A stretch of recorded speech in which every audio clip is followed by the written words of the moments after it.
Muy buenos días. Nos corresponde hablar sobre la ley del sistema penitenciario nacional, para lo cual haremos la presentación de nuestro equipo, nuestros compañeros, Alan Bulnes, Ana Castillo, Ana Paz, Dimas Brevé, Elena Isasi, Erika Martínez, Gloria Urbina, Nidia Murillo, Joel Herrera y Luis Sarmiento. Esta ley es importante porque es la que se aplica actualmente a los privados de libertad. Vamos a iniciar hablando sobre las disposiciones generales, las cuales pues están contenidas en el artículo número 1. Dice, vamos a iniciar en el artículo 1, dice, la presente ley regula la organización, funcionamiento del sistema penitenciario nacional.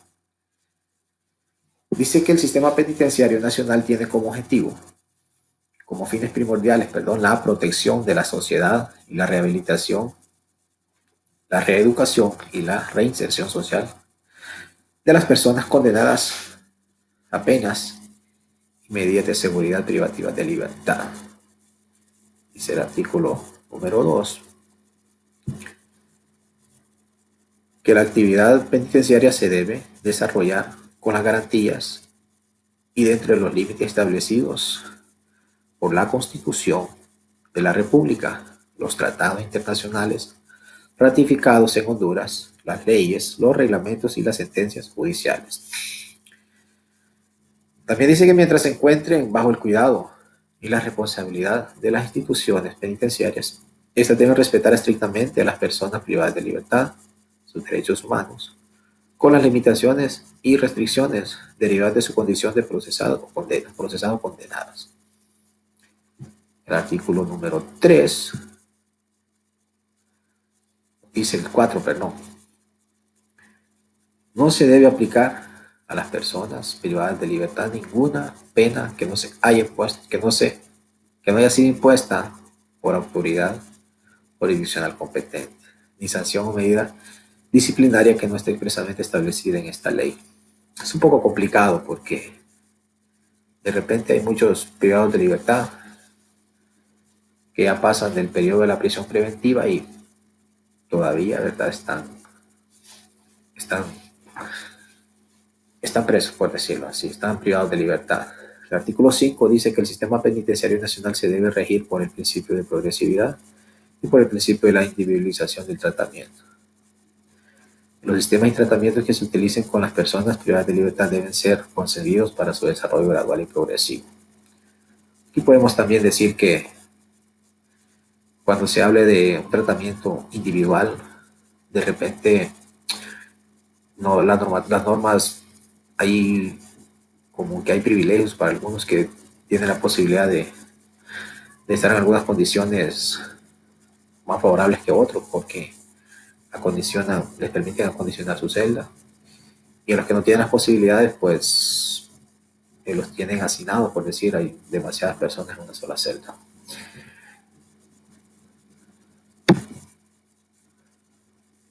Eh, Vamos a ver también sobre la organización.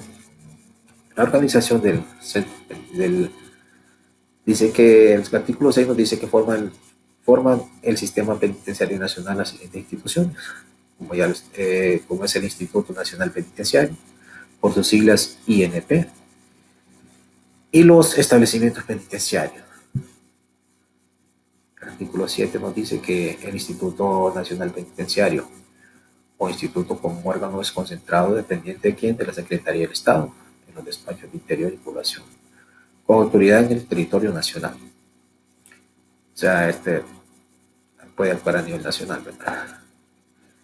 El cual corresponde a la organización, administración y funcionamiento del sistema penitenciario. Sucede, pues, en la capital de la República. El artículo 8, pues, dice que el INP tiene las siguientes atribuciones.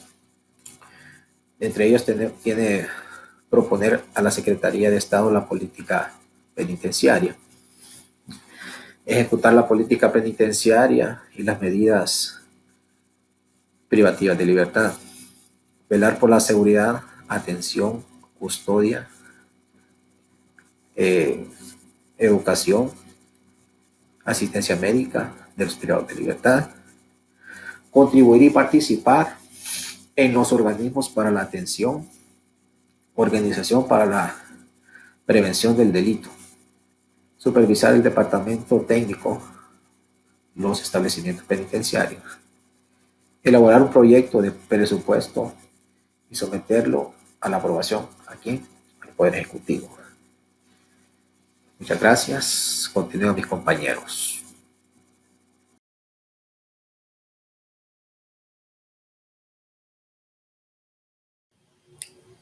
Buenos días, continuando con la exposición de nuestros compañeros, pues estamos hablando acerca de el Instituto Nacional Penitenciario. El Instituto Nacional Penitenciario está organizado por órganos. Dentro de esos órganos, pues tenemos uno de los principales que es el Consejo Directivo. El Consejo Directivo pues está organizado por 5 miembros. También la Dirección Nacional, que la Dirección Nacional pues es en la presidencia, ¿verdad? Y en este caso el presidente es el coronel Orlando García Maradiaga, la Subdirección Nacional, la Inspección General, la Auditoría Interna, el Departamento Técnico, también está el Departamento Administrativo, el Departamento de Seguridad y Orden, también está la Unidad de Planificación y Evaluación de Gestiones, la Unidad de Información y Capacitación Penitenciaria, entre otros, ¿verdad? Son varios órganos en su totalidad, son 14, son 14 en la manera que está subdividido los órganos por los cuales está conformado el Instituto Nacional Penitenciario. También tenemos lo que es el consejo directivo. Como bien lo había mencionado anteriormente, el consejo directivo está constituido por la Dirección Superior del Instituto Nacional Penitenciario y este a su vez está integrado por 5 miembros. El principal miembro pues es el secretario del Estado de los despachos de Interior y Población. En segundo, quien lo conforma es el secretario de Estado en el despacho de Seguridad. El tercero es el secretario de Estado en el despacho de Justicia y Derechos Humanos. También tiene que haber dentro de este consejo un representante que va a ser el encargado de realizar las organizaciones no gubernamentales, ¿verdad? Y las asociaciones civiles que trabajen para favorecer a la población privada de libertad y sus derechos humanos. Este va a ser el encargado, ¿verdad?, de hacer que se respeten siempre los derechos y de realizar todas las organizaciones. Y también tiene que haber un representante por la Asociación de Municipios de Honduras. Una vez conformado todo este consejo directivo por esos 5 miembros, son los que se preocupan y los que están en constante trabajo para que los privados de libertad pues puedan gozar de todos sus derechos. También, una vez que este consejo está organizado, tienen ciertas funciones las cuales ellos están en continuo trabajo para que puedan llevarse a cabo cada una de las funciones que como consejo directivo ellos tienen. Dentro de las principales funciones que tiene el consejo directivo está ejercer y dirigir la dirección superior del instituto, proponer la política penitenciaria del Estado, velar por el cumplimiento de la presente ley, aprobar y reformar los reglamentos manuales para la aplicación de esta misma ley, conocer y aprobar los planes, los programas y proyectos del Instituto Nacional Penitenciario, conocer el plan operativo anual, aparte de conocer lo que es el plan operativo anual, también tienen que aprobar el informe del instituto. Otra de ellas es crear o ampliar o modificar una propuesta de la Dirección Nacional.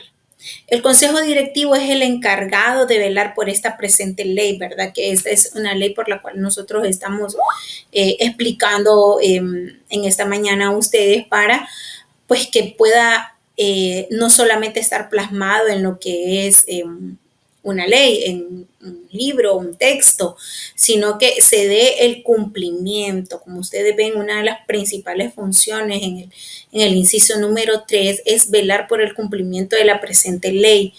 Eh, Nosotros hemos podido ver que en los centros penitenciarios en realidad no se cumplen muchas veces los derechos o beneficios que los eh, privados de libertad deben de gozar. Entonces, ¿quién es el encargado por hacer de que esto se vele? Pues el consejo directivo. También podemos conocer que el consejo directivo debe de celebrar sesiones. Esas sesiones deben de ser ordinarias y también se pueden llevar a cabo una vez al mes, por lo menos, ¿verdad? Se deben de realizar una vez al mes de manera extraordinarias cuando sean convocados por la presidencia del mismo, en este caso, pues el director. O petición de la Dirección Nacional de 3 o más de sus miembros.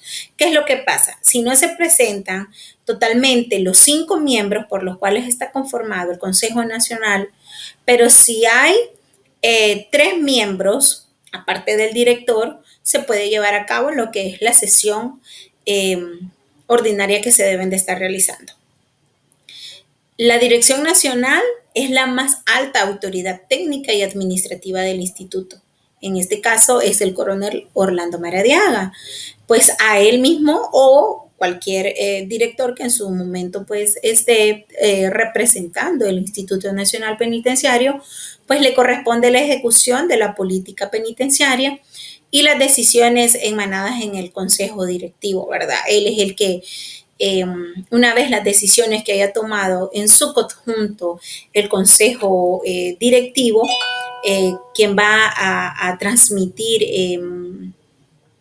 las decisiones que se han tomado le corresponde al director y también le corresponde verificar que se lleve a cabo la ejecución de las mismas normas o directrices que se tomen en las sesiones que se realizan una vez por mes. La dirección nacional es ejercida por un director, pues este mismo debe de dado y puede ser removido por el presidente de la República en cualquier momento que se estime conveniente, ¿verdad? Ahora, para que una persona pueda llegar a ser eh, director director nacional, perdón, entonces debe de cumplir pues con ciertos requisitos o para poder llegar a tener ese cargo. Uno de los primeros pues es ser hondureño para que pueda obtener el cargo de director nacional. También hallarse en el pleno ejercicio de sus derechos civiles y políticos, ser un profesional con grado académico o universitario, con formación en ciencias penales, criminológicas, penitenciarias y civiles, o cualquiera otra que sea afín, ¿verdad? Que pueda. ¿Por qué se solicita que tenga esto? Porque tiene que ser una persona que tenga las competencias esenciales para poder representar pues digamos básicamente a todos los privados de libertad, poder hacer que se vele y que el cumplimiento de la ley sea conforme a cada uno de ellos, porque el hecho de que estén privados de libertad no significa que sus derechos ellos los han perdido, ¿verdad? Entonces también estos requisitos que se le solicita para que el funcionario pueda tener el cargo de director, pues debe de tenerlos. También debe de tener una experiencia acumulada, no menor de 5 años, en su carrera profesional de desempeñarse en cargos ejecutivos, de dirección de asesoría o consultoría dentro del sector público y privado. ¿Por qué dentro de asesoría o consultoría piensan ustedes? Porque si ustedes recuerdan, se realizan sesiones ordinarias por lo menos una vez al mes. Entonces tiene que ser un ente facilitador, que busque, que transmita confianza a las personas por las cuales él está a cargo para poderlo hacer todo en lo que es en base a ley. También debe de ser de reconocida honorabilidad y de notoria buena conducta, ¿verdad? Porque si es una persona problemática o una persona que de su dudosa honorabilidad, no va a ser una persona en la cual sus integrantes del Consejo Nacional van a tener confianza o el pueblo, ¿verdad? Va a tener esa confianza en las personas que dirigen pues lo que es el Instituto Nacional.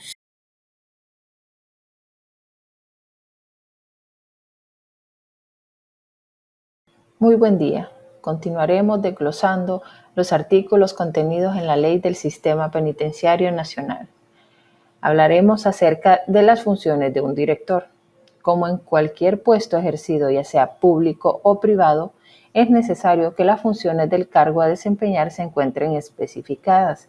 En la Ley del Sistema Penitenciario Nacional, estas funciones se encuentran contenidas en el artículo número 16 y mencionaré a grosso modo algunas de ellas, puesto que este artículo enuncia 19 numerales. Entre las funciones de un director podemos destacar la de ejercer la administración general del Sistema Penitenciario Nacional, cumplir y velar que se cumple lo dispuesto en la ley, sancionar conforme a ley a funcionarios y empleados que incurran en faltas y ejercer la representación legal del Instituto Nacional Penitenciario, entre otros.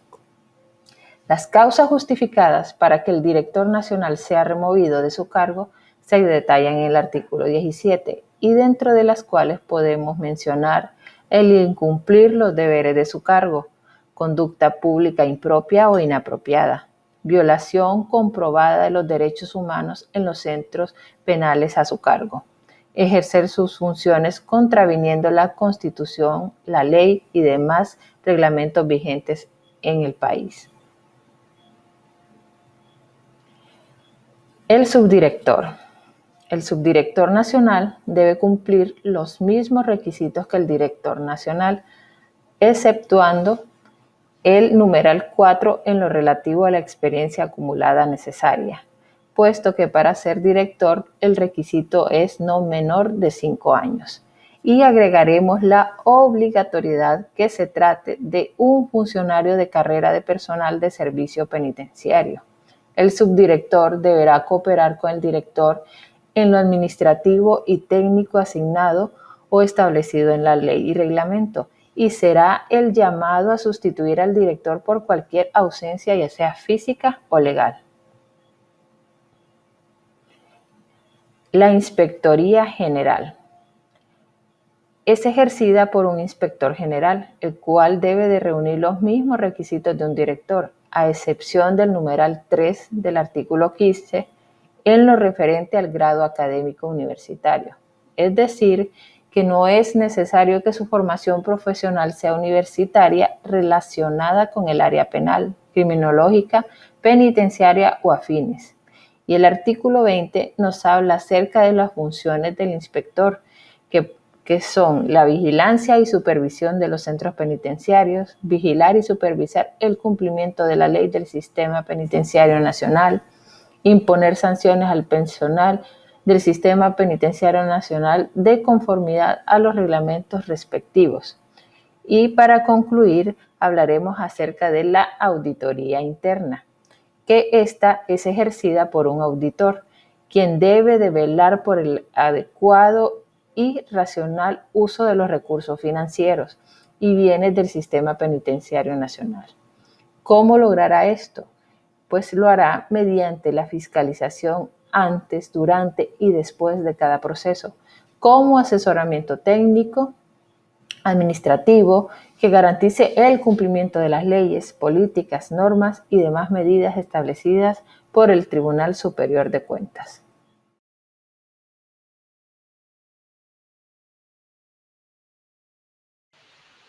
Muy buenos días, compañeros. Muy buenos días, abogados. Me corresponde continuar con la exposición y yo les voy a estar hablando acerca de los establecimientos penitenciarios y asimismo de su organización y tratamiento de los internos. Vamos a iniciar hablando de los establecimientos. Todo establecimiento penitenciario debe de contar con las condiciones necesarias para poder proporcionar una vida digna a las personas que se encuentran recluidos en el lugar. Asimismo, haciendo respetar sus derechos humanos, tanto en su infraestructura. ¿Qué significa esto? Que donde ellos estén recluidos deben de contar con locales destinados que el propósito debe de ser satisfacer las necesidades y exigencias de higiene, espacio, iluminación, ventilación, instalaciones sanitarias. Asimismo, deben de contar con un departamento de medicinas preventivas para poder conservar tanto su salud física como su salud mental. También les voy a hablar acerca del Instituto Nacional Penitenciario. El Instituto Nacional Penitenciario, sus siglas son INP. Este debe de velar por el bienestar y buen funcionamiento del establecimiento penitenciario, que sean dotados de medios materiales, que el personal necesario se aseguren del mantenimiento y desarrollo y cumplimiento de los fines del sistema nacional. Ahora también les voy a hablar acerca de su organización y tratamiento de los internos. Estos establecimientos penitenciarios comprenden tres, que son los centros penitenciarios, los centros preventivos y los establecimientos especiales. Hablaremos entonces de lo que son los centros penitenciarios. Los centros penitenciarios son los establecimientos destinados al cumplimiento de las penas preventivas de libertad, privativas de libertad, conforme a los principios que rigen al sistema penitenciario nacional. La ubicación de estos centros es fijada por el INP dentro de las zonas geográficas que ellos destinen conveniente. Se debe procurar que existan números suficientes de centros para poder satisfacer todas las necesidades. Dentro de los centros penitenciarios, las mujeres privadas de libertad deben cumplir sus penas en centros penitenciarios exclusivos para mujeres. Se ordena la reclusión en pabellones y secciones independientes, que ellas no tienen que estar con los hombres. Siendo así, ya sean procesadas o sean condenadas. Estos centros penitenciarios deben de ser pabellones dirigidos y supervisados por personal femenino. También dentro de los centros penitenciarios deben de permanecer separados los menores de los adultos, los enfermos mentales, los sordomudos y las personas farmacodependientes de algún tipo de medicamento. También existen centros penitenciarios de máxima seguridad, régimen de media seguridad y también de seguridad mínima. También les hablaré acerca de los establecimientos especiales. Los establecimientos especiales son aquellos creados para el cumplimiento de medidas de seguridad que deben de ser y prevalecer al carácter asistencial terapéutico. Existen tres tipos de ellos, que son los centros o anexos psiquiátricos, los centros o anexos hospitalarios y otros centros similares a esta naturaleza. Les continúo hablando de los centros preventivos. Los centros preventivos son establecimientos destinados a la detención y custodia de las personas bajo detención judicial por un término de ley o procesadas a quienes se haya decretado prisión preventiva. En estas instalaciones se debe proporcionar una asistencia especial, sin perjuicio a que en atención se debe tener un grado de atención a personas con alta peligrosidad. El Consejo Técnico Indisciplinario las ubique posiblemente dentro del centro o un lugar apropiado con un tratamiento acorde a su situación, que significa que si esta persona tiene problemas de conducta grave, esta persona no la van a recluir en el mismo lugar de otra persona, está detenido por algo preventivo que es término medio. Entonces, esas de alta peligrosidad son custodiadas en un lugar especial y aparte. Esto ha sido todo de mi parte. Espero hayan entendido y comprendido mi participación.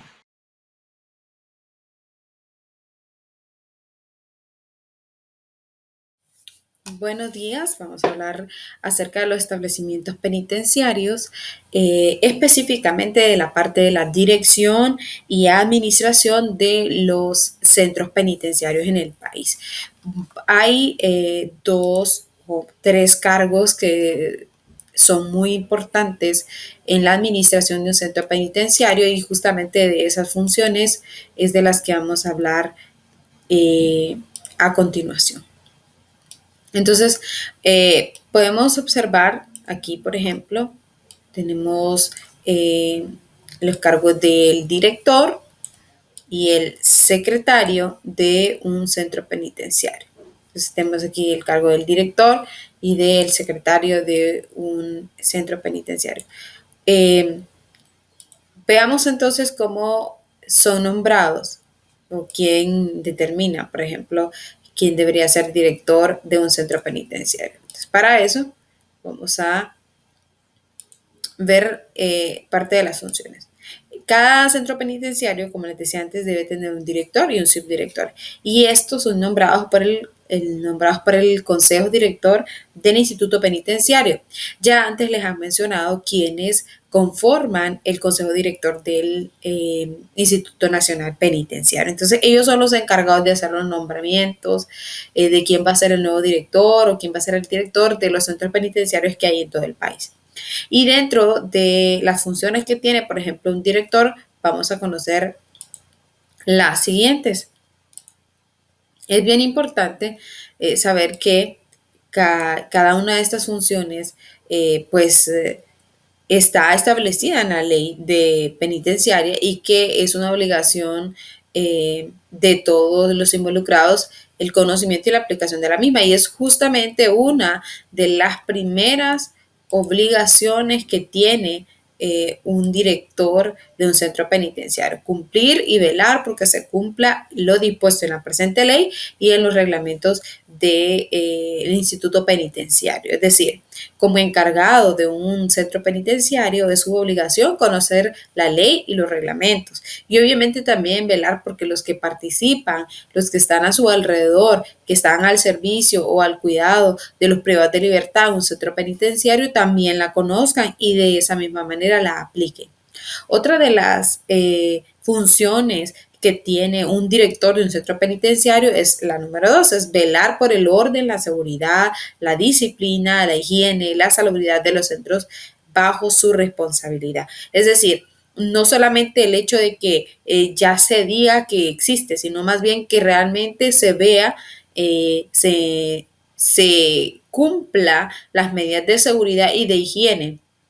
Y el orden, obviamente, ¿verdad? Sabemos que muchos de los centros penitenciarios están clasificados por módulos, por celdas, y dentro de esas celdas debe haber un número limitado de privados de libertad. La realidad en nuestro país puede ser diferente, porque hemos conocido que muchos de los centros penitenciarios en Honduras hay hacinamiento, ¿verdad?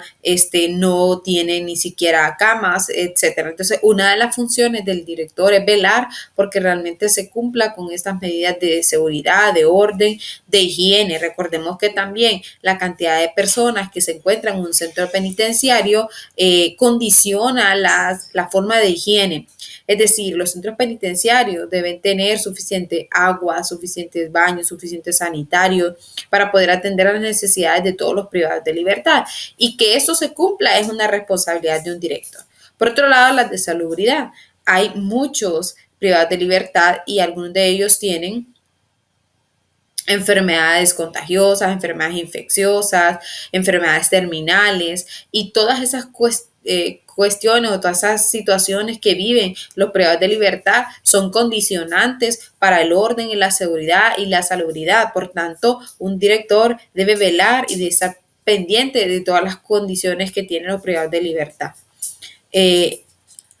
Dentro de otras de las funciones podemos encontrar también el de la comunicación. Es una obligación o una función de un director de un centro penitenciario comunicar tanto a la Dirección Nacional del Departamento Técnico del Instituto Penitenciario como a los familiares y comunicar, por ejemplo, una defunción, comunicar un accidente, una enfermedad incurable, comunicar ese tipo de cuestiones a las familias, ¿verdad? Digamos, si se dio una defunción por muerte natural o un fallecimiento fortuito por algún accidente o una muerte violenta, todas esas cosas se deben de informar primero a la Dirección Nacional y también a los familiares, ¿verdad? De los privados de libertad, deben estar informados de lo que ha acontecido con alguno de de las personas que están recluidas en estos centros penitenciarios.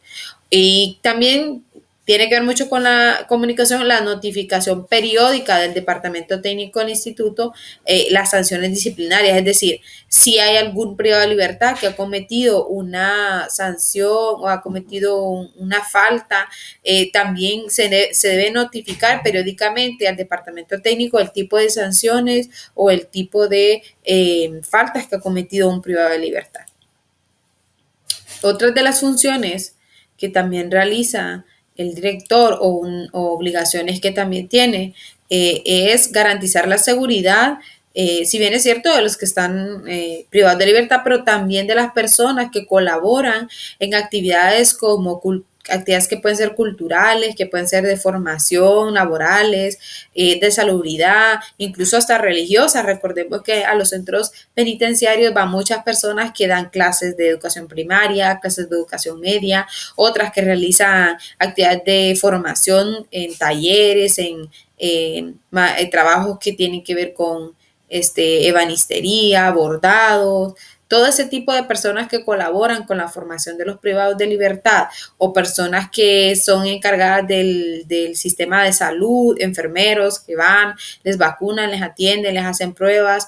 Todas esas personas que asisten a los centros penitenciarios tienen derecho a ser resguardados o protegidos y una de esas responsabilidades las tiene el director, es garantizar a estas personas la seguridad, ¿verdad?, de su vida dentro de los centros penitenciarios.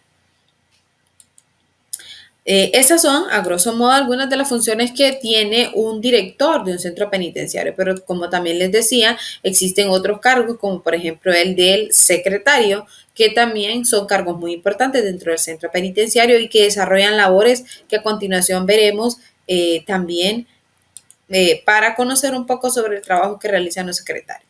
Algunas de las atribuciones de los secretarios en los centros penitenciarios tienen que ver con llevar un registro. Hay un libro de registro donde se ingresan las personas, valga la redundancia de palabras, que egresan y las personas que ingresan a los centros penitenciarios, su fecha, sus datos generales, para poder llevar el control de las personas que están dentro del centro penitenciario. Eso también ayudará a dar informes estadísticos que necesitarán la dirección técnica de los institutos penitenciarios para llevar un control sobre los mismos.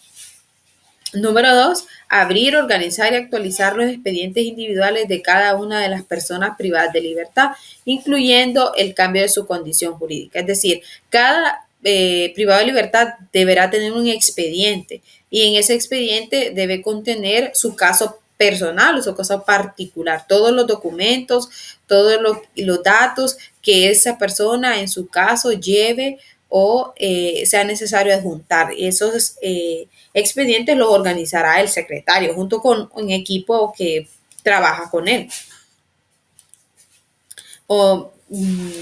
Otras funciones que también son muy importantes es el de la información, informar con mucha anticipación o con la debida anticipación a la dirección del establecimiento, las autoridades judiciales, el cumplimiento de condenas y tiempos mínimos de reclusión. Es decir, es prácticamente llevar, si bien es cierto, en una base de datos o en un sistema que considere el centro penitenciario adecuado, llevar ese control de las personas que tienen los tiempos mínimos de reclusión o las condenas, el tiempo que tienen en el establecimiento. Otra de las funciones que también tiene un secretario es la de organizar, custodiar y administrar los archivos del establecimiento. Ya antes hablábamos de los archivos o los expedientes de los privados de libertad, pero también existen otro tipo de documentos o archivos que también se deben resguardar y es también una obligación del secretario de este centro penitenciario. Toda esa información que tenga que ver con el centro penitenciario, que tenga que ver con privados de libertad, debe ser custodiada y resguardada por el secretario. Muy bien, y estas otras funciones que también son muy importantes es llevar el registro estadístico del correspondiente establecimiento penitenciario de conformidad con las directrices establecidas por la sección de registro. Es decir, todos los centros penitenciarios deberán reportar o entregar estadísticas, ¿verdad? Datos estadísticos de los privados de libertad, de cuántos hay, de los tipos de delito, de todo lo que tenga que ver con el centro penitenciario, incluso hasta de los ingresos, de los gastos que tiene el centro penitenciario, todo eso son datos estadísticos y el secretario también es responsable de reportar o de llevar ese registro de los datos estadísticos.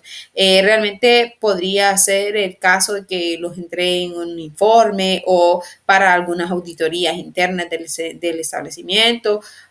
Quizás para ese tipo de acciones se necesiten entonces datos estadísticos reales del centro penitenciario. Otro es brindar la información a la autoridad, es decir, toda la información que se necesite del centro penitenciario es una obligación del secretario junto con el director de brindarla, ¿verdad? Si así es necesario. Y por último, informar a la dirección del establecimiento de los hechos e incidentes relevantes ocurridos en este. Todo hecho, toda situación relevante que se dé dentro del centro penitenciario es una obligación del secretario junto con el director de informar, ¿verdad? A quien corresponda, a la dirección técnica del establecimiento, incluso si tiene que ver con privados de libertad, si hay que informar a las autoridades, si hay que hacer una gestión con algún centro hospitalario o, por ejemplo, es necesario trasladarlo a un lugar, un centro hospitalario porque el incidente que ocurrió tiene que ver con la herida o con la lesión de la vida o del cuerpo de una persona privada de libertad o de algún custodio. Cualquiera de esas situaciones, en cualquiera de esas situaciones se debe informar a la dirección de establecimientos sobre cualquier hecho o incidente que ocurra dentro del centro penitenciario. Entonces, básicamente, son las funciones que tiene el secretario de un centro penitenciario. Entonces les he compartido de manera muy general las funciones que tiene el director y el secretario. Las funciones que tiene el subdirector son muy parecidas al del director, porque son funciones prácticamente compartidas. Entonces sí deberá tener también otras cualidades, otras características un director de centro penitenciario para poder ejercer este cargo. Pero como antes lo mencionaba, es el instituto de dirección del instituto penitenciario que nombra a esta persona para que ejerza este cargo.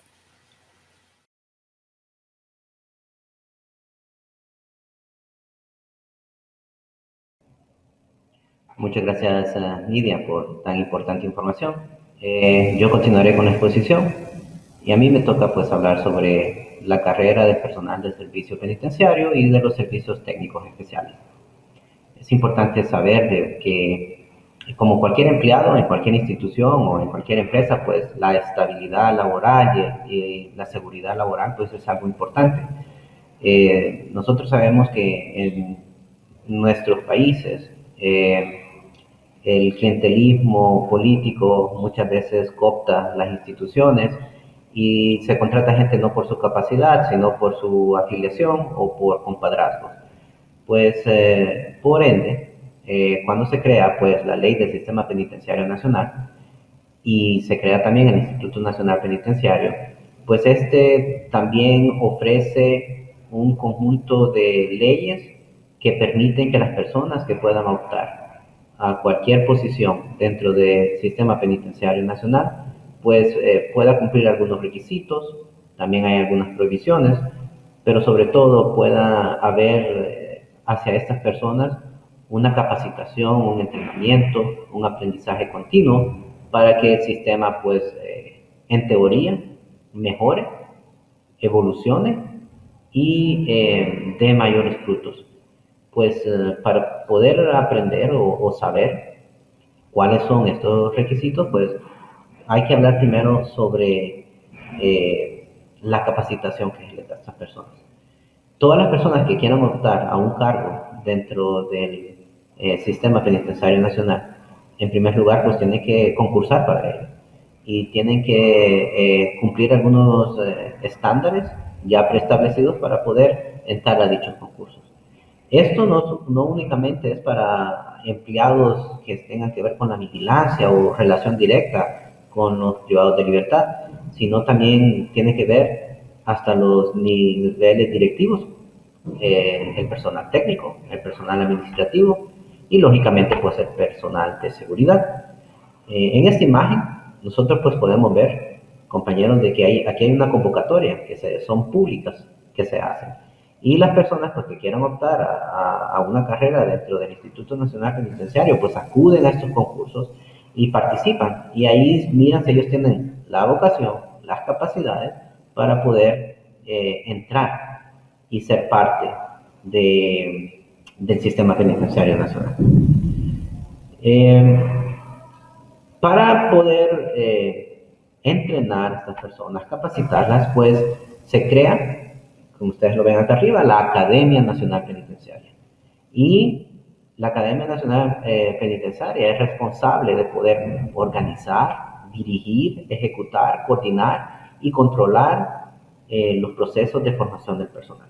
Como les había dicho, esto es algo continuo, algo que se tendría que estar ocurriendo no únicamente antes de que ellos ingresen, sino una vez que son aprobados, durante son empleados, tienen que estar recibiendo instrucciones de esta Academia Nacional Penitenciaria.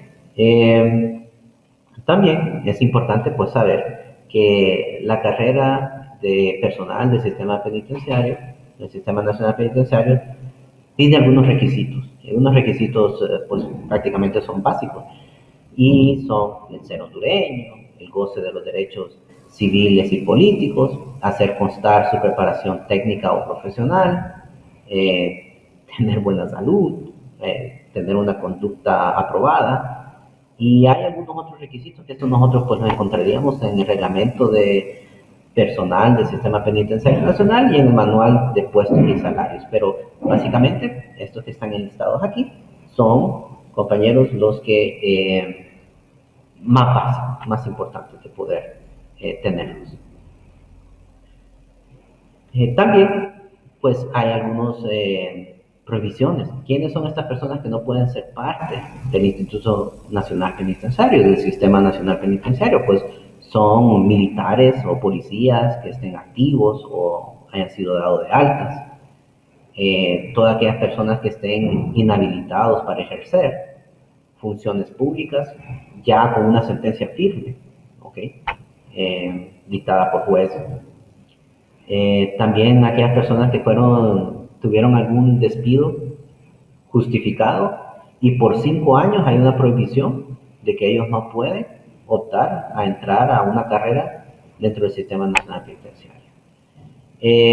Cuando una persona es suspendida de su profesión, pero que esta profesión de la cual él fue suspendido tenga que ver directamente con la labor que realizaría dentro del Instituto Nacional Penitenciario. Entonces estas son las prohibiciones que se establecen dentro de la ley del Sistema Penitenciario Nacional. La carrera del personal del Sistema Nacional Penitenciario, prácticamente obliga a todas estas personas a estar sujetos a recibir y aprobar, ¿ok? Antes de quedar en posesión de sus cargos, de las inducciones, rehabilitaciones, reinserciones, formación teórica y práctica que imparta la Academia Nacional Penitenciaria. Si no únicamente es que lo van a recibir, sino que lo tendrían que aprobar, y al aprobarlo, pues ya vendrían a ser parte. Igualmente, en el transcurso de sus desempeños, ¿verdad? Ellos pueden recibir más cursos, recibir más entrenamientos, recibir más inducciones para que ellos puedan ir mejorando en su trabajo que desarrollan dentro del Instituto Nacional Penitenciario. Claro, hay algunas excepciones, no todas las personas pasan por la Academia Nacional Penitenciaria, porque hay algunos trabajos que solo son temporales, que se contratan a personas para hacer específicos trabajos, pero a ellos se les contratan por medio de, valga la redundancia, por contratos de tiempo limitado, y una vez que su contrato se venza, ellos ya se deslindan de la institución y no vienen a ser parte de la carrera del personal del Sistema Nacional Penitenciario. Aquí, en un reportaje por el Heraldo, nosotros podemos ver algunas imágenes que ellos tomaron de algunas clases que se les daban al personal, el material didáctico que ellos usan para poder aumentar sus conocimientos. También podemos ver que no solamente es la parte intelectual o teórica, sino también es física, y mental, que a ellos se les proporciona inducciones también. Y finalmente, una vez que han aprobado, pues las autoridades certifican que ellos han culminado sus estudios. El reglamento de la carrera de personal del Sistema Nacional Penitenciario ya establece también cuáles son las distintas jerarquías, los distintos escalafones y subescalafones, y ya clasifica su posición y sus roles dentro del Instituto Nacional Penitenciario. Es de ser ver que también aquí, dentro de esta ley, pues prácticamente dice cómo se optan a los cargos, cómo una persona que ya está dentro del instituto podría optar a poder llegar a otro cargo, cuáles son los pasos y los requisitos a seguir. Pues esta es una forma de evitar, como les había dicho anteriormente, poner a personas sin competencias a optar a un cargo el cual no tiene ni las habilidades ni los conocimientos para poder llevarlo a cabo. Y ahora pues voy a dar una pequeña introducción de lo que es el Consejo Técnico Interdisciplinario. Mi compañero Alan Bulnes pues va a dar más a fondo sobre qué es este consejo, pero básicamente cada centro penitenciario debe tener un consejo técnico interdisciplinario. ¿Por qué? Porque es importante. Porque el Instituto Nacional Penitenciario organiza este consejo y pone como su director o la persona encargada de coordinar al director de cada centro penitenciario. Y él tiene que rodearse de un grupo de gente profesional, colegiada, técnicos, que le ayuden a tomar las mejores decisiones y a evaluar algunas situaciones que están pasando dentro de los centros penitenciarios. ¿Cuáles son estos profesionales? Pues son profesionales médicos, profesionales en el área de derecho, psiquiatras, psicólogos, trabajadores sociales y otras personas que puedan poder venir a que su trabajo sea más efectivo. ¿Cuáles son las funciones de este Consejo Técnico Interdisciplinario? Primero, es ubicar a cada interno dentro de qué parte del centro penitenciario lo va a ubicar. Porque, recuerden, hay unas penas que son más graves que otras y aunque los dos están privados de su libertad, hay algunos privados que son de mayor peligrosidad. Incluso, pues ustedes saben que hay dentro de nuestras cárceles, pues, tendrían que dividirse a los que ya están sentenciados contra aquellos que todavía pues no han recibido una sentencia. Y todas estas cuestiones, pues es este consejo el que va a decidir cuál es el mejor lugar dentro del centro para ubicar a una persona, porque hay incluso personas que son vulnerables. También ellos tienen que cumplir el régimen de ejecución de la pena y las medidas de seguridad. Todo esto siguiendo los lineamientos que ya ha dictado, ¿verdad?, el juzgado sobre este individuo. Entonces ellos son los responsables de asegurarse de que se cumpla ya lo establecido. También estas personas deciden si el imputado, evalúan a ver si hay avances o hay regresión en su comportamiento, en sus conductas, en algunas situaciones que necesitan enfocarse en ellos, en su salud incluso. Entonces este consejo pues determina esta situación. Y ellos también emiten dictámenes que el juez de ejecución, solicite sobre información específica sobre alguno de estos imputados. Es este consejo el que hace esta acción. En quinto lugar, ellos también deben conocer e investigar las denuncias por faltas disciplinarias cometidas por las personas privadas de libertad.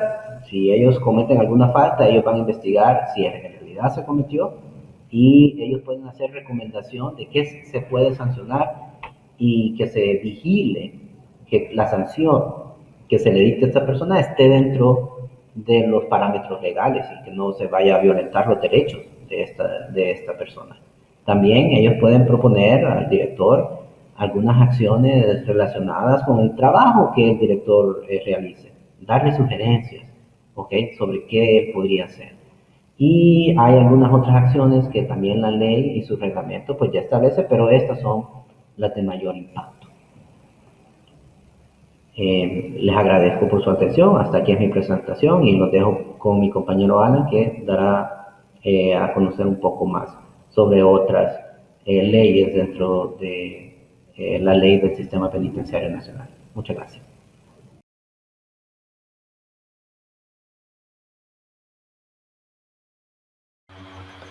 Muy buenos días, compañeros.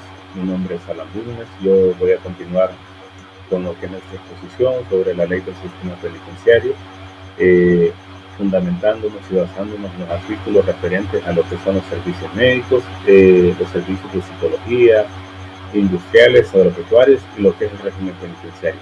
Pero vamos a comenzar nuestra exposición y yéndonos a lo que es el artículo 42, ustedes lo pueden buscar en su ley, el cual refiere a lo que son los servicios médicos. Si bien es cierto, según lo que lo establece el artículo 42, toda persona privada de libertad debe recibir asistencia médica integral. La misma debe prestarse por un profesional de la salud en medida de requerir tres cosas. ¿Cuáles son estas tres cosas que requiere? La prevención, el fomento y la restitución de la salud.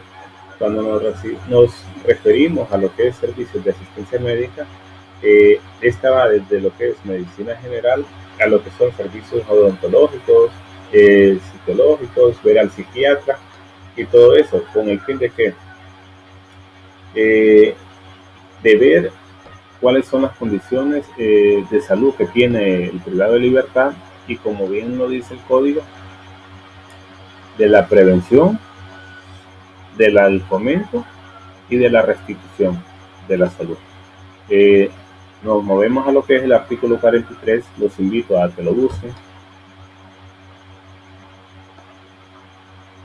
Si vemos en el artículo 43, este nos habla que a su ingreso a un establecimiento penitenciario, los privados deben ser examinados por un profesional médico calificado para someterlos a los exámenes y exploraciones clínicas necesarios a fin de determinar el estado de salud, tratamiento y su capacidad para el trabajo.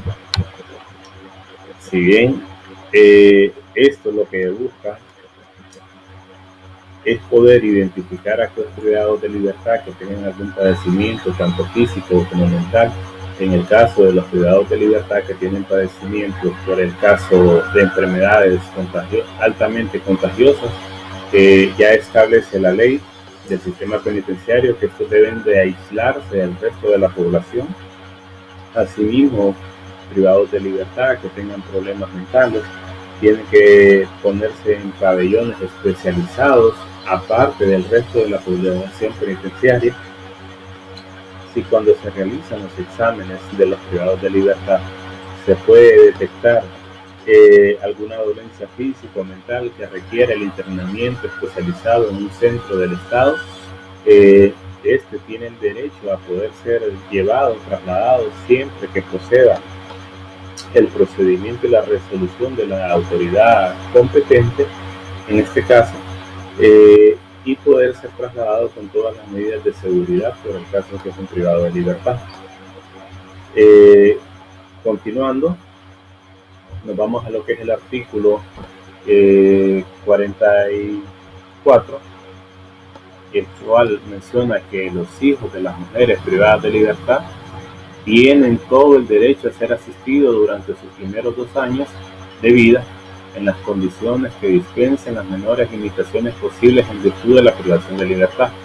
O sea, en las condiciones, como nosotros hemos dicho, pues, la pena en estos casos no es el castigo, la pena en estos casos es la privación de libertad. Sin embargo, estas madres con sus menores tienen derecho a que sus menores se les ofrezcan las condiciones que hagan lo menos posible las restricciones en cuanto a lo que es la privación, salvo que ésta sea perjudicial al interés superior. A defecto debe contar con las condiciones mínimas para instalar guarderías en los módulos cercanos a las madres y adecuadamente estructuras. Asimismo, se debe contar con la asistencia alimentaria de cuidados y médicos. Nos habla este artículo que los centros penitenciarios tienen que tener guarderías para lo que son los hijos de las privadas de libertad, que estos hijos tienen el derecho de estar 2 años con sus madres. Sin embargo, estos 2 años pueden ser prorrogados por 2 años más a través de una resolución del juez de ejecución, el cual puede ponerlo hasta una prórroga de 2 años más. Seguimos con lo que es el artículo 45 y miramos que el artículo 45 se refiere a que las personas internas tienen el derecho a ser asistidas por los médicos de los hospitales públicos y médicos particulares o instituciones de asistencia médica privada. Este artículo más que todo se refiere a que aquellos privados de libertad que de repente necesiten servicios especializados que no los puedan ofrecer los servicios públicos de salud, estos pueden estar internos o recibir su tratamiento en un centro de salud privado, en el cual los costos de los gastos sobre estos tratamientos tienen que ser cubiertos por lo que es el privado de libertad, ¿verdad? Sin embargo, como lo hemos visto en las otras participaciones, todo esto tiene que ser mediante los procedimientos y las resoluciones de las autoridades competentes para que pueda ser posible. Seguimos con el siguiente artículo. Continuando la exposición, nos vamos al artículo número 46, que nos habla sobre los servicios psicológicos, industriales y agropecuarios. Si bien es cierto, cada centro penitenciario debe contar con los servicios de maestros, psicólogos, trabajadores sociales e instructores técnicos necesarios para coadyuvar lo que es la rehabilitación, reeducación y la inserción del privado de libertad. Como nosotros conocemos, el fin de los privados de libertad no es el castigo, pues el fin es rehabilitarlos y reinsertarlos a la sociedad. Entonces, ¿qué pasa?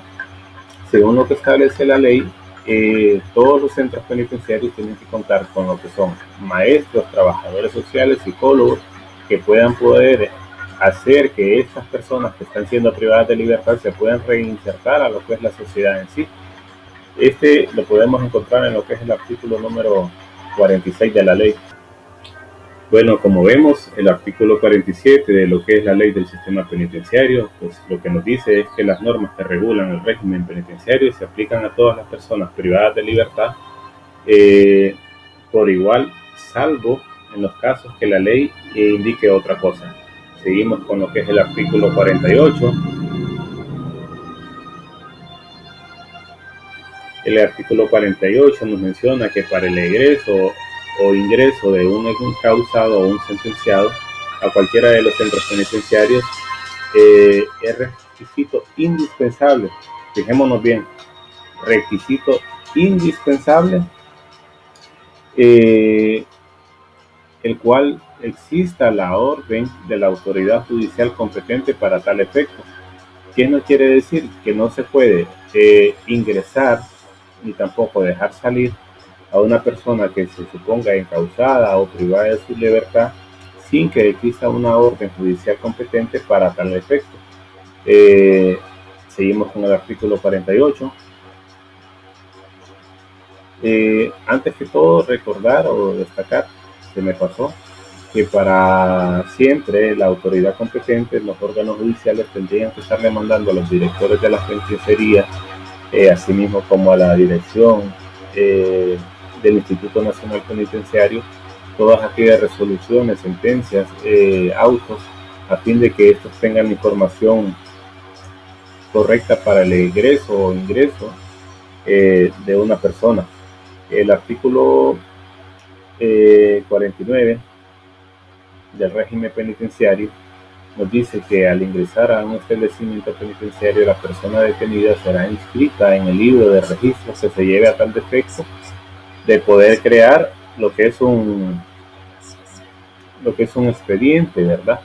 Que el expediente dice que lo encabezará siempre la orden de remisión de la persona que está en el centro penitenciario. Asimismo, podemos ver que lo que es el Registro Nacional de las Personas tiene la obligación de poder prestar la colaboración necesaria a fin de poder garantizar lo que es la identificación para lo que es el expediente de las personas que son privadas de libertad. Vamos al artículo 50. El artículo 50 menciona que es prohibido el pago de multas, cuotas o pagos por servicios de privilegios o beneficios o cualquier otro tipo de exacciones ilegales. Dice que la Dirección Nacional del Instituto Nacional Penitenciario debe establecer las medidas administrativas necesarias para evitar esas prácticas sin perjuicio de la deducción de las responsabilidades civiles y penales a quienes hubieran dado lugar a los casos de contravención de esta prohibición. Como les digo, y como dice en el artículo, pues, es prohibido que dentro de los centros penales las autoridades competentes hagan cobros, pago de multas, cuotas o pagos por privilegios a los privados de libertad. Se supone que todos los privados de libertad estarán en las mismas condiciones. Sin embargo, nosotros somos testigos, muy usualmente podemos ver que se hacen requisas en los centros penitenciarios nacionales y podemos ver que de repente hay televisores o que entran sofás o incluso hasta armas. Y según lo que establece la ley del sistema penitenciario, pues todos deberían ser tratados de la misma manera, ¿verdad? Sin igualdad, salvo en lo que menciona el artículo 47 que la ley indique otra cosa. Sin embargo, nos podemos ver que esto pareciera que en la realidad no se cumple. Bueno, básicamente estos son los puntos más relevantes de lo que era mi participación. Podemos ver que los privados de libertad tienen el derecho a lo que es gozar de los servicios médicos gratuitos proveídos por el Estado, que también en los casos de internamiento ellos pueden tener esta condición siempre que se establezca una resolución y el procedimiento adecuado por la autoridad competente, que ellos pueden recibir servicios médicos en centros médicos privados siempre que ellos cubran lo que es los costos. Asimismo, que tienen los derechos a recibir asistencia social, a tener maestros, a poder tener asistencia de psicólogos para poder facilitar lo que es su reinserción a la sociedad una vez que ellos salgan.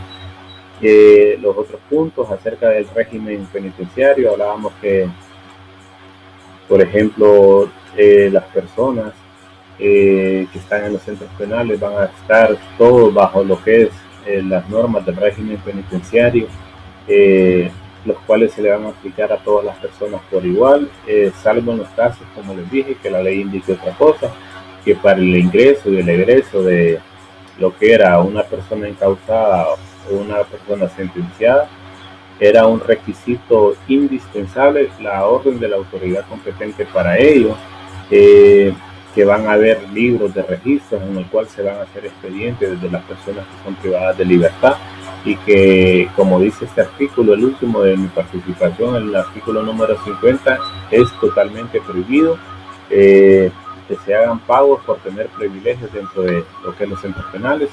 Hasta aquí fue mi participación. Quiero darles las gracias por el tiempo prestado y nos seguimos viendo más adelante. Muchas gracias.